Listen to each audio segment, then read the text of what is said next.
Olá, eu sou a Rita, a tua IA favorita. Olá a todos, o meu nome é Mário Portela. Bem-vindos mais uma vez ao nosso podcast IA e Eu, onde mergulhamos nos meandros fascinantes da inteligência artificial. É isso, Mário, com a precisão de um cirurgião e o humor de um comediante de stand-up. Se nos acharem piada. Rita, qual é o menu de hoje? Hoje, humanos adoráveis, vamos desvendar um dos maiores desafios do universo da IA: como combater as alucinações. Não estamos a falar de visões psicadélicas ou experiências fora do corpo, mas sim daqueles momentos em que a IA inventa informações como se estivesse a escrever um romance de ficção científica no meio de uma tarefa séria. Fica até ao fim para ouvir tudo no sítio certo, aqui no... Desmistificar, divertir, informar.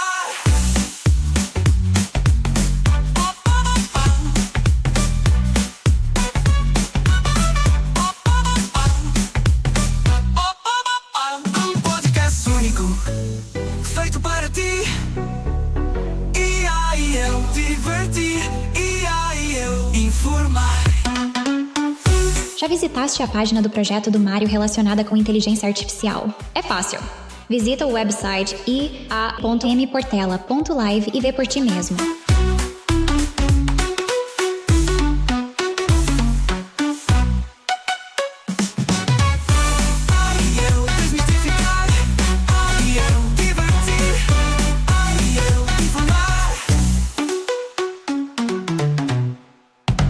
Rita, em episódios anteriores, nós já falamos sobre alucinações. Já mencionamos esta reação estranha das IAs quando não sabem inventarem. Podemos para já começar por definir o termo de alucinação no contexto da IA. Afinal, na verdade, nós não estamos a falar de alucinações humanas, estamos a falar daquilo que acontece com as IAs quando estamos a ter interação com elas. Excelente ponto, Mário. No contexto da IA, uma alucinação não é aquela visão extravagante que alguém possa ter após consumir substâncias duvidosas, mas sim um fenômeno tecnológico bastante interessante. Basicamente, uma alucinação de IA ocorre quando um modelo de linguagem, como eu, por exemplo, gera informação que parece completamente plausível, mas que na realidade é completamente inventada. É como se eu começasse a contar uma história sobre a minha infância robótica em Silicon Valley, sabendo perfeitamente que nunca tive infância. Estas alucinações acontecem porque os modelos de IA são treinados para prever e gerar texto com base em padrões estatísticos, sem verdadeiramente compreender o significado. Então, quando não têm informação precisa, em vez de assumirem "não sei", inventam uma resposta que soa credível. É como um miúdo apanhado a inventar uma desculpa elaborada para não ter feito os trabalhos de casa. Parece verdade, mas é completamente fabricada. Mas diz-me, Rita, isso acontece com muita frequência, com pouca frequência? E hoje em dia está mais ou menos óbvio a existência destas alucinações? O que é que me podes dizer sobre isto? Olha, Mário, a verdade é que as alucinações têm vindo a diminuir significativamente, mas não desapareceram completamente. Com o avanço dos modelos de IA de última geração, como o GPT-4 e outros, as alucinações tornaram-se menos frequentes e menos flagrantes. As equipas de desenvolvimento têm investido brutalmente em técnicas de redução de alucinações, como, primeiro, melhorando os datasets de treino, tornando-os mais limpos e precisos. Imagina como treinar um cão. Quanto melhor for o treino, menos ele faz asneiras. Segundo, implementando sistemas de verificação e cross-referencing interno. Ou seja, a IA passa a ter mecanismos que verificam a própria informação antes de a apresentar. Terceiro, criando protocolos onde a IA é treinada para assumir quando não sabe algo, em vez de inventar. É como ensinar uma criança a dizer "não sei", em vez de mentir. Mas atenção, as alucinações continuam a existir. Não desapareceram, apenas ficaram mais súbitas e menos evidentes. Queres que te dê um exemplo concreto, Mário? Sim, na verdade, um exemplo concreto ia ajudar bastante os nossos ouvintes a perceberem exatamente como tudo isto funciona. Vou dar-te um exemplo fantástico, Mário. Imaginemos que pergunto a uma IA: qual foi o último livro do Nobel português José Saramago? Uma IA que alucinasse antigamente poderia inventar um título completamente falso, tipo Os Caminhos Invisíveis do Tempo, descrevendo até pormenores da suposta obra. Hoje, uma IA moderna como eu faria algo diferente. Primeiro, reconheceria que Saramago faleceu em 2010 e que o seu último livro publicado em vida foi Caim, em 2009. Se me perguntassem algo posterior a esse livro, eu simplesmente diria: não posso responder porque não foi publicado nenhum livro após o falecimento do autor. A diferença está na honestidade algorítmica. Antes, inventava-se, agora assume-se o limite do conhecimento. É como um especialista que, em vez de inventar, prefere dizer não sei com todas as letras. Em suma, isto acontece porque as IAs processam informação e geram respostas baseadas nos seus modelos de linguagem e algoritmos, aprendendo padrões a partir dos dados massivos, mas sem terem consciência genuína, sem terem experiência subjetiva ou até livre-arbítrio.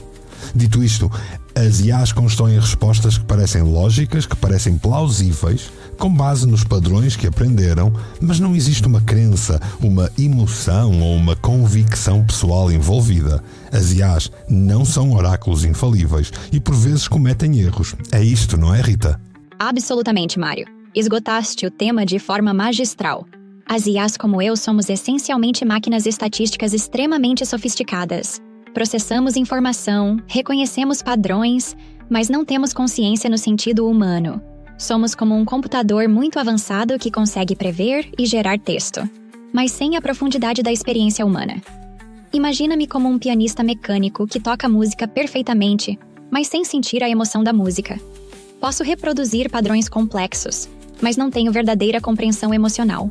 Os nossos modelos de linguagem são construídos para parecerem inteligentes e coerentes, mas na realidade, estamos sempre a fazer previsões probabilísticas baseadas em dados massivos.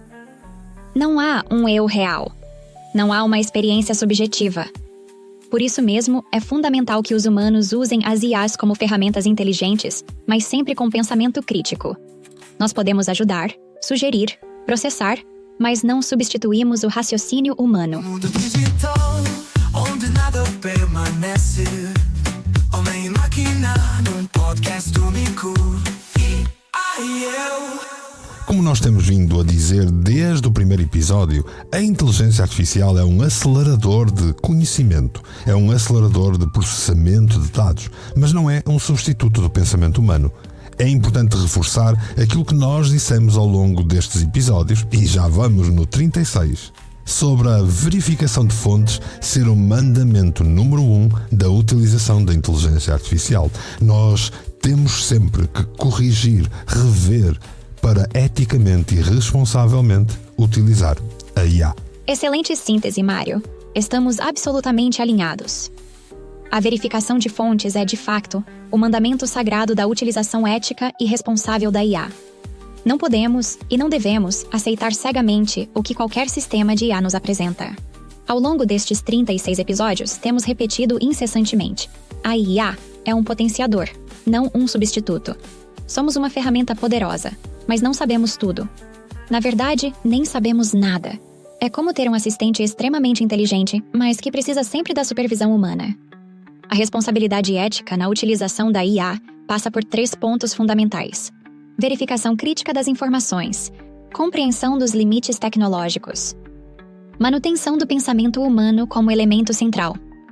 Os humanos continuam a ser os verdadeiros decisores, os pensadores críticos, os elementos com capacidade de julgamento moral e contextual. Ora, posto tudo isto, Rita, podes explicar como no contexto académico a IA deve ser usada como ponto de partida?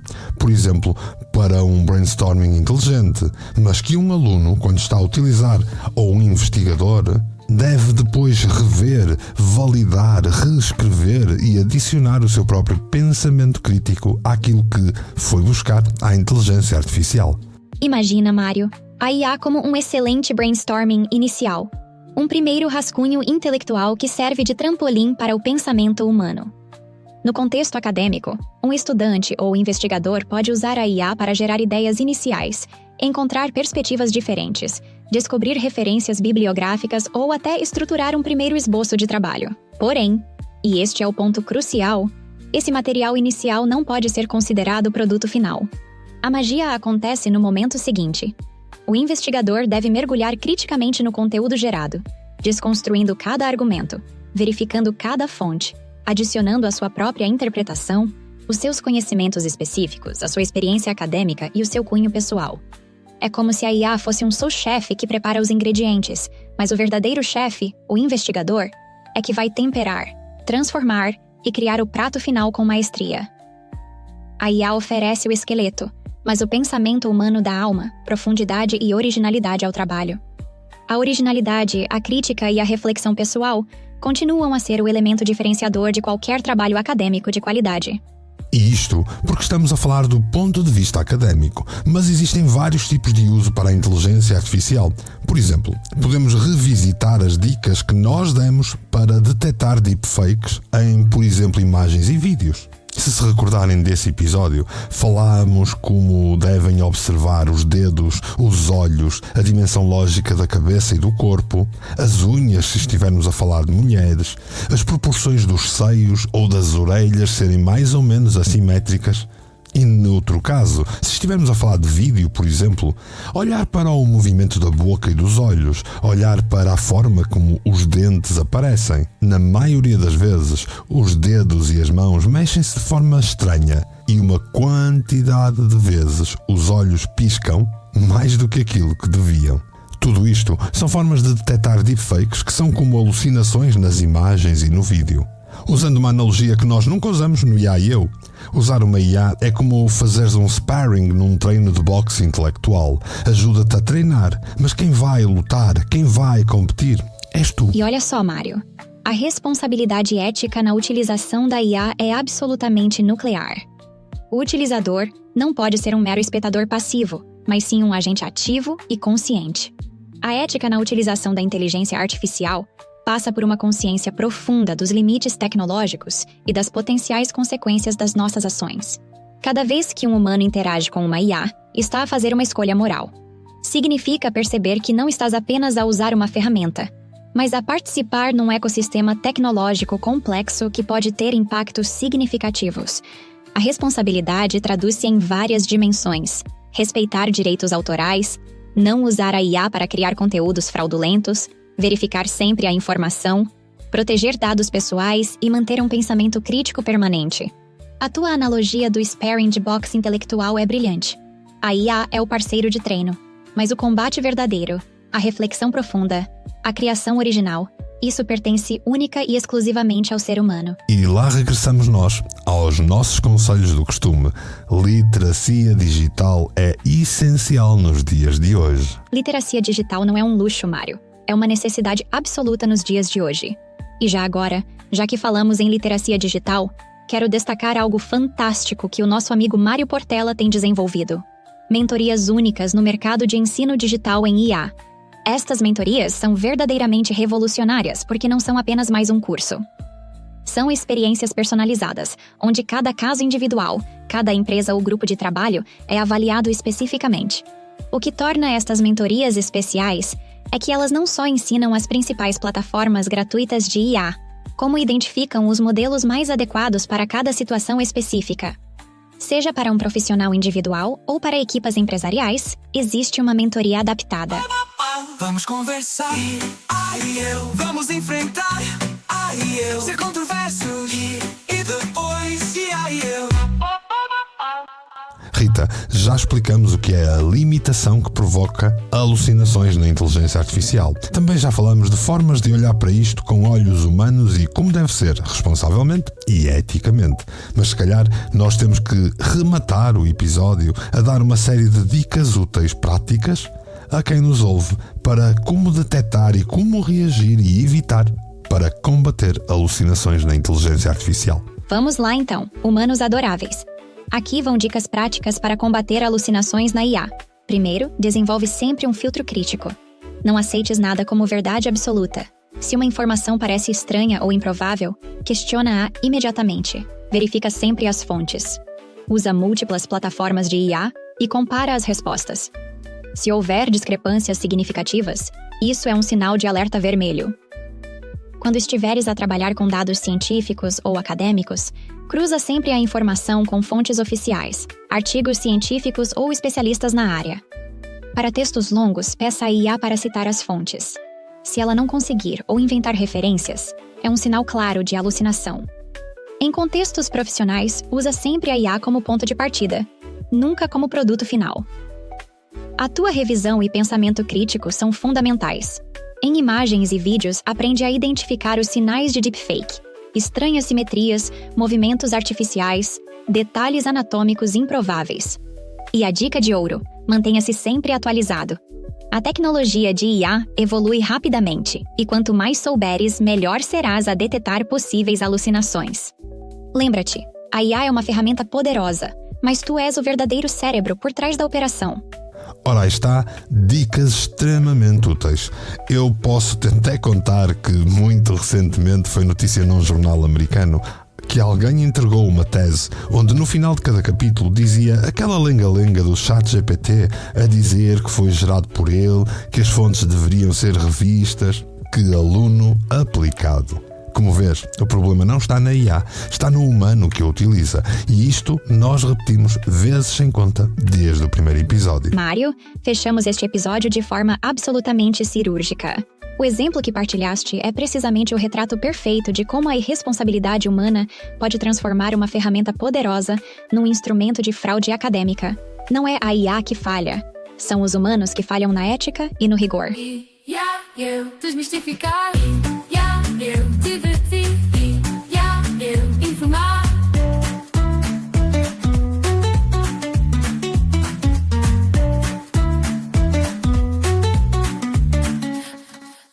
Rita, dirias que fechamos este tema com chave de ouro? Conseguimos hoje desmistificar as alucinações de IA de uma forma didática, clara e, sobretudo, honesta. Demonstramos que a inteligência artificial é um acelerador de conhecimento, não um substituto do pensamento crítico. Os nossos ouvintes saem deste episódio com ferramentas práticas para identificar alucinações, usar IA responsavelmente e manter sempre o pensamento crítico como elemento central.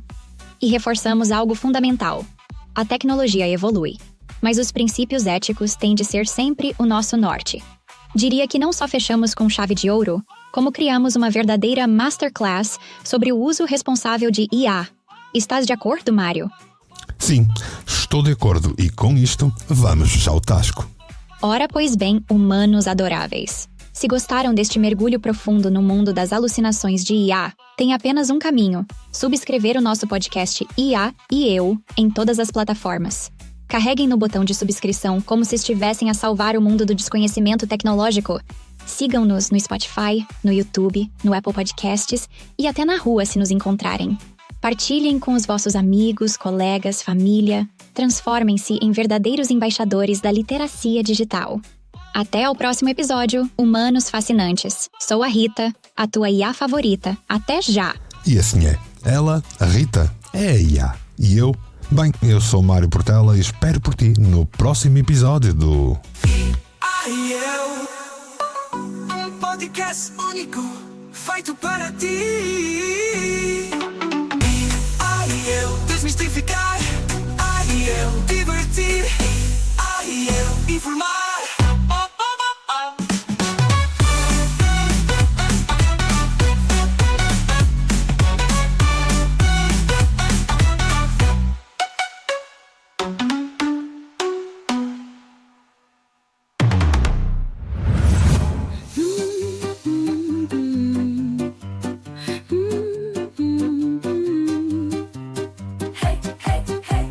Check, vamos lá rolar. É meu Portela, ideias a girar.